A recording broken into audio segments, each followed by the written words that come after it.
are rounding out the afternoon, I guess, with our last few sessions. So this one, we are going to talk to the siblings. Okay. Yeah. I think you get it. And my sister is actually on this panel. But you know what? I'm thinking we're all family now. So let's all get up and sing. Woo! As we welcome Autumn Baker, Isaac Ballou, and of course our moderator, Adina Lescher.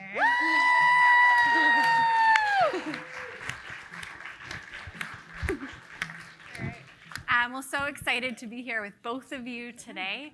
At Smile Train, a priority when it comes to our U.S. programming is really to celebrate the diversity of the cleft experience, and we have never had a conversation about the sibling experience.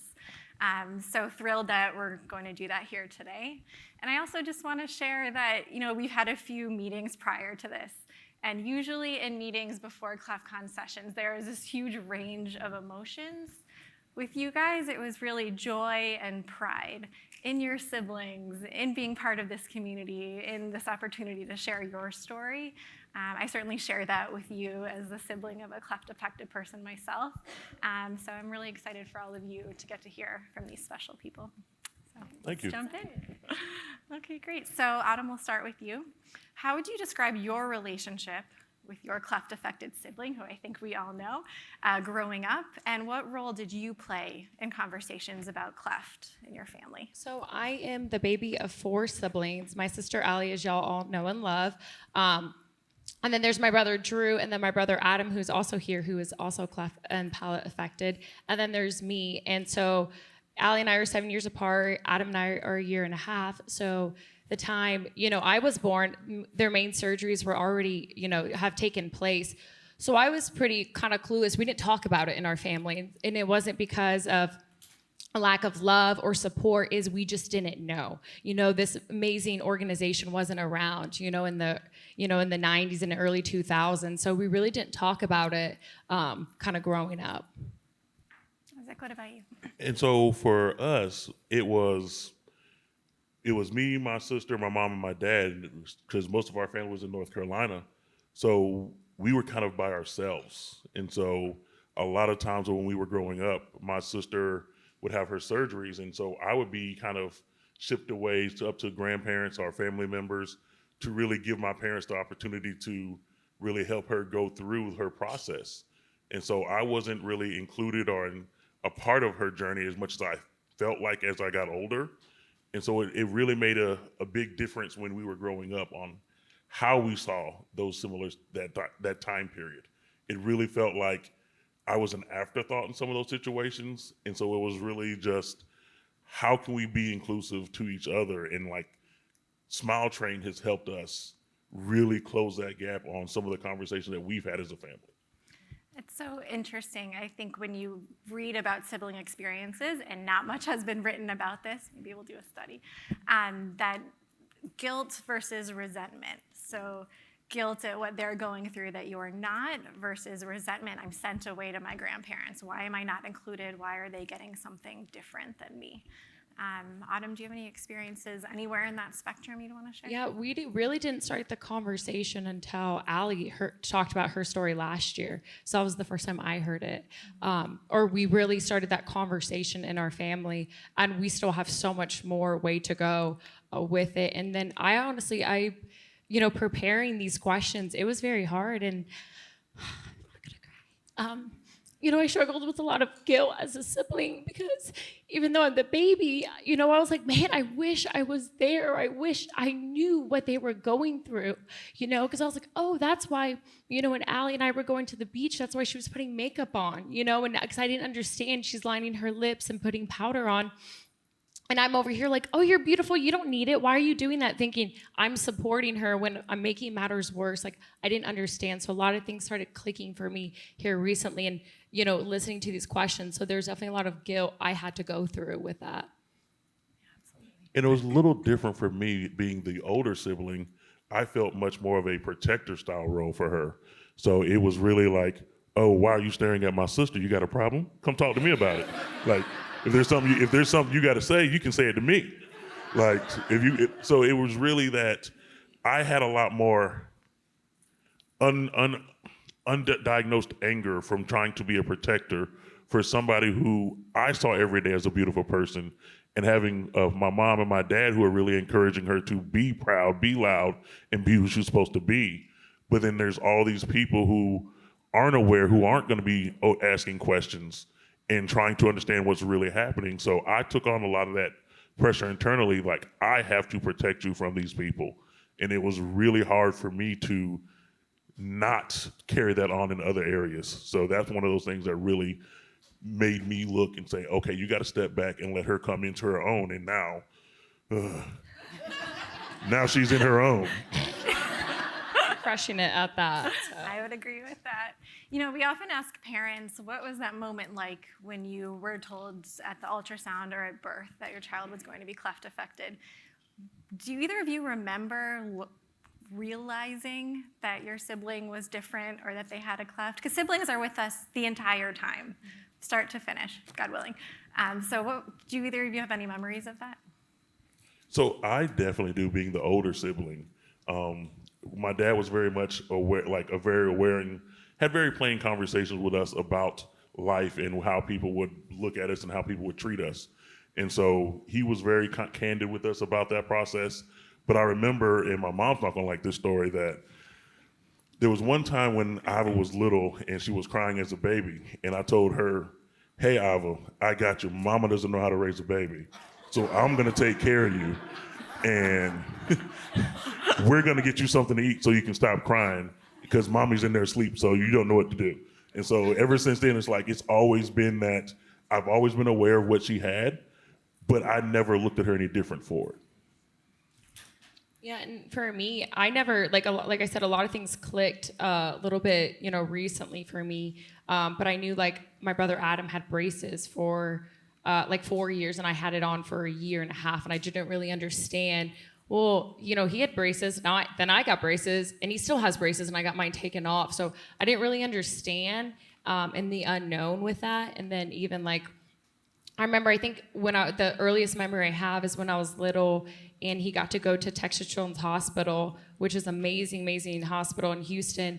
And I remember he had to do his bone graft. And I remember, I think he was around 10 years old. And I remember as a sibling, I was so jealous because he got cable TV, and that's when the Hillary Duff, I think. And I was like, oh, he's so lucky. He gets to lay in bed and watch Disney Channel all day, and not understanding, kind of with that, and not understand. Then, of course, I remember walking in, and oh my God, I'm such a baby. Seeing him in a wheelchair, and it's like, man, even as a little sibling, you never want to see your siblings down or hurt or anything. What would you say to your younger self, looking back right now at that moment? I threw the questions out there. That was a hard one. Yeah, I was like.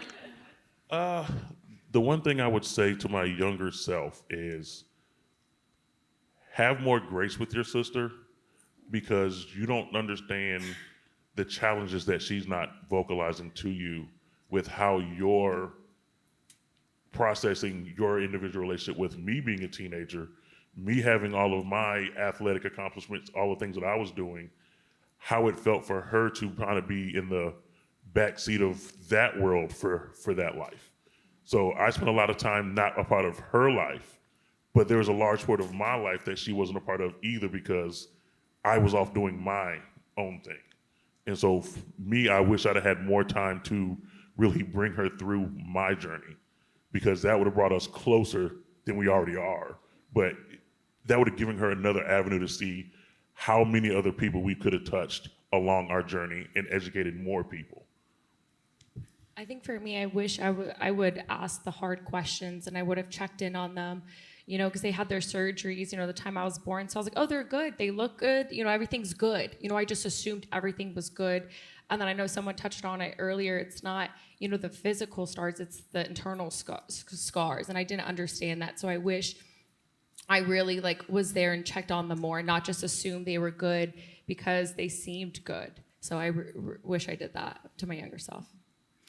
And what message would you share with parents right now who want to foster healthy relationships amongst their kids, and do whatever they can to ensure that the guilt isn't there, the resentment isn't there? What advice might you share with them? I would say the biggest thing I would tell any new parent or any parent who has kids who are already going through the process is, it was touched on earlier in one of our sessions, where include everybody in some of the conversations. They're not going to make a decision. No, they're not going to understand all the decisions. But sometimes to be included is to be included. And that allows the person to feel like, hey, this is not happening to just one person in this family. This is happening to all of us. And the better we have a chance to include everybody, the earlier, the better we can all move forward healthily from a mental standpoint, that we all are now able to advocate the proper way, because we're all inclusive. We all know everything that goes into it. And whether we're 5, we're 15, we're 25, you're still going to have that same conversation and you want to be a part of it. I think if you're a parent, a friend, a spouse, or if you just know someone, I think it's to just check in on them, ask the hard questions. And I say this because I'm saying this not because I did it, but it's something I wish I did. And just lean into those because they're vulnerable, they're hard, but I think it is so important. Like, Jonathan, your story was so beautiful. And I don't even know you, but I was touched and I was crushed by that story, just hearing like your walk. And so just thinking, like, I don't even know my brother Adam's full story to this day. And I told him, hey, it's not because I don't care, it's because it's hard. And, you know, I want to know, but I don't want to know everything you had to go through, because that is painful, especially for someone you love. So I just say lean into those conversations, you know, support them, be there for them, be that safe place for them. Like I said, I'm saying this not because I did this, but this is something I wish, you know, I did and I'm trying to do. And I think, you know, they're not a victim, so don't, you know, not to pity them, hey, I'm doing this because, you know, empower them and, you know, encourage them, support them in every way you can. That's beautiful, thank you. In what ways do each of you feel that being the sibling of a cleft-affected individual shaped you, helped develop your own personal journey? I guess I'm up, so didn't recover too much on that one, Isaac, thanks. Yeah, I gave you no. I think for me, I think this community is so beautiful. I went to my first ClefCon last year and I just fell in love with just the people here, and just everyone really is family. Like, you know, it's just such a beautiful community. And I think what I've learned from my siblings, that I'm not gonna look at because I will cry, so that's why I'm looking right here, as I've learned a lot of grace from them. And I've learned, you know, they do have grit. I know someone used that word earlier. And because I wasn't, you know, the best supportive system of them growing up until this day, but they never faulted me for that. They never said, oh, well, you weren't there for me. They never threw that. They showed grace. And I'm like, wow, I should have been giving you grace, but you're giving me grace. Like, what? Like, that does not make sense. And I think also is what I learned is strength and hard work, and that really to go after your dreams. I mean, Ali and Adam, like, out of us four, they're the ones who are on TV and doing acting and stuff. So it's like, wow, like, shoot for the stars. They, you know, even though odds were against them, they went after their dream. They didn't let anything stop them. So that's so inspiring me. So they really taught me how to, like, chase my dreams. And yeah. And I'll piggyback on that, because everybody sees the big, strong version of me, but my sister's mental strength far exceeds mine. I could not have done half the things that she's done. And seeing her courage, seeing her strength, seeing how easy it is for her to do some of the things that I would personally struggle with. She can come on this stage and talk all day and be fine. Me, whoo, you got about 15 minutes and I'm ready to go sit down in the back real quick. You're doing great.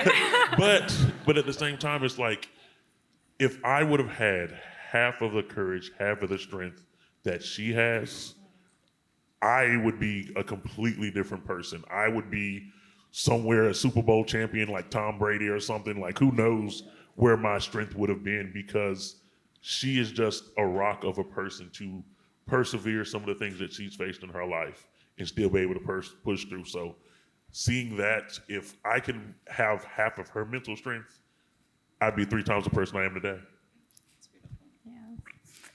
I think one of the themes we've been exploring today is that it's really never too late. It's never too late to have the conversation, to seek treatment, to make that connection. ClefCon's only 5 years old. Your siblings have been involved in the community in different ways. Do you remember, when did you first start talking about this? Was it recent? Do you feel like it's been going on for a while? So I kind of became more aware of it once Iva really dove into it and started doing this. But last year was the first time I had the opportunity to come, and so I was like, well, let me see what everybody's talking about. Let me see what my sister's doing in life. And so I came and I was like, my sister is a rock star. Like, my sister has a world of people who love her unconditionally. And being able to see her do this and the impact of how many people, and it continues to grow every year, like, I'm just happy. Ooh, goodness. He came running down. What?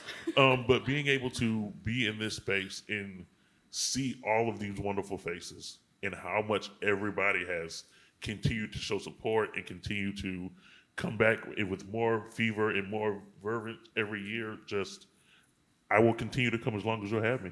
So it's really just the past year that you and Iva had started talking about this. Wow.